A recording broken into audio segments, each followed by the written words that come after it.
In this event, a Sumeru researcher will ask us to gather Irminsul fruit fragments. For a time, we'll be entrusted with a mysterious ancient relic, the Energy Amplifier. With this relic, we can unleash the power of the fragments we collect.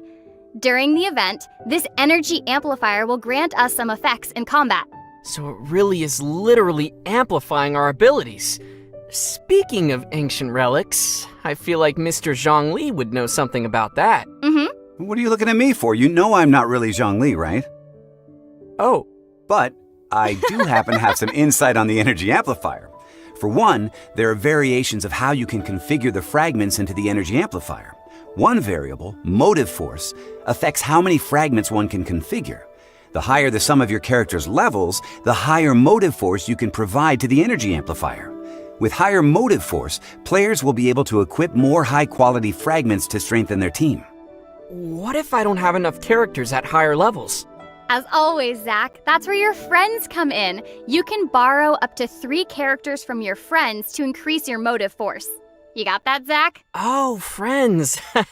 Yeah, got it. So the question then is, how do we gather all the fragments? There are plenty of fragments spread all over the map. We'll search for the fragments in places of interest throughout the open world. But it won't be easy to get treasures as powerful as Irminsul fruit fragments.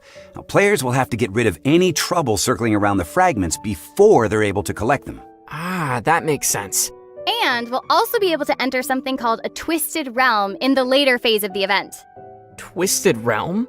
Sounds like a teapot gone wrong. Not exactly. There are 4 domains in the Twisted Realm, and each has different bizarre twists. We'll be able to select the difficulty and conditions for the domains we enter, just as in the previous Hypostatic Symphony event. Of course, higher difficulties will grant better rewards. Okay, so this'll be one for players who are looking for some serious challenges. And I should mention that a contract with Diona, the bartender of Mondstadt, will be one of the various rewards from the event shop. Cool. It sounds like we can add her to our team by participating in all kinds of activities from the event. That's right! Go get her! Our next event to introduce is called Battlefront, Misty Dungeon. Huh? This sounds like a completely different kind of game. In this event, there will be 6 themed trials for us to complete, and we'll only be able to use characters from a set pool of trial characters from the event. Throughout the trials, our team will not form any elemental resonance, and food and potions in our inventory will also not be accessible. Now that sounds tough. But before each trial, we can preview the monsters we'll be encountering, along with some corresponding tips and tasks. So it is possible for us to choose characters that fit the conditions before we start. Nice, right? Yeah, that's a relief. Whew. So what do we need to do to pass these trials?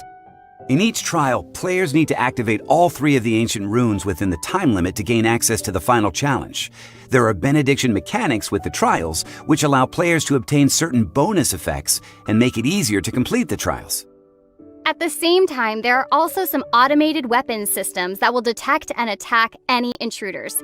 Players will need to use the appropriate reactions to temporarily disable these devices. We're definitely gonna have to use our heads to get the right strategies. Totally! And with rewards like Primo Gems, Mora, and other materials awaiting, it'll definitely be worth a shot. Primo Gems? Oh, I'm in! Our next event is called Mimi Tomo. Sounds Hilichurlian? You nailed it! This event is about a certain unusual hilichurl we might encounter in various locations. I see. The one that throws Primo Gems at players, right?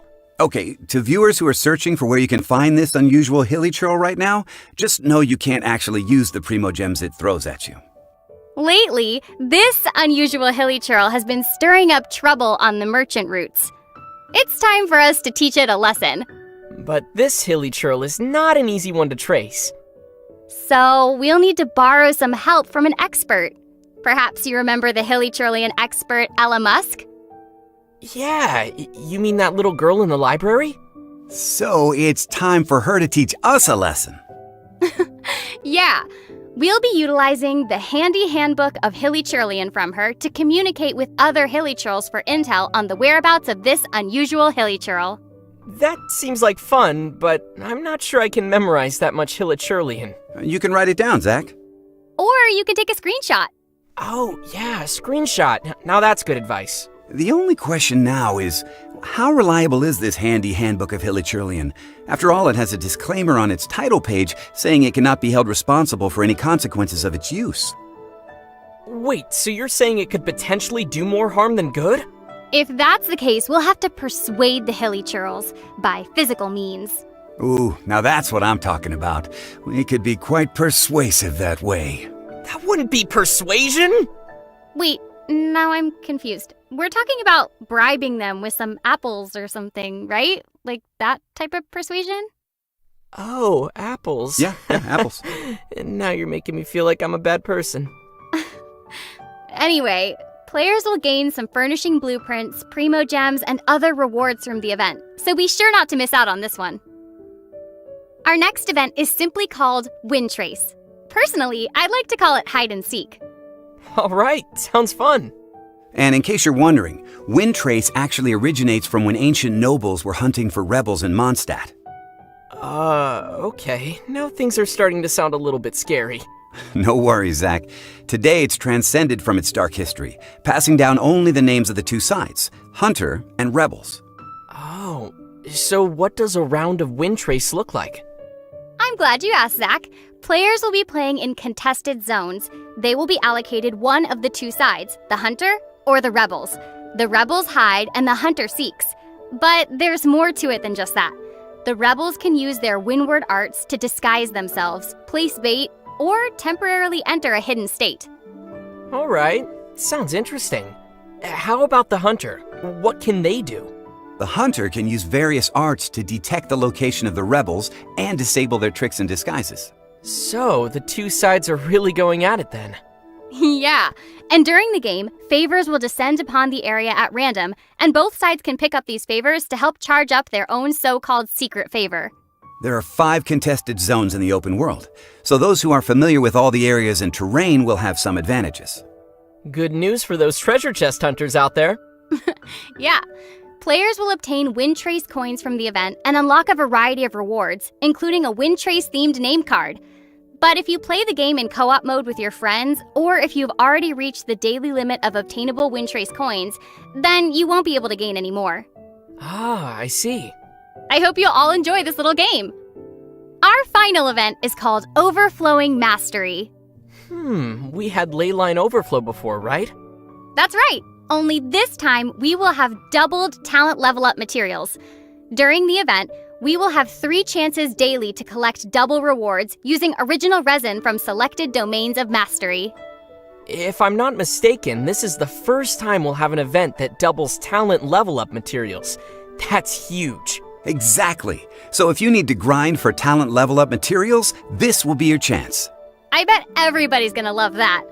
All right, that's about all we have for the special events in version 1.5. As always, the last part of our version previews will be regarding new optimizations and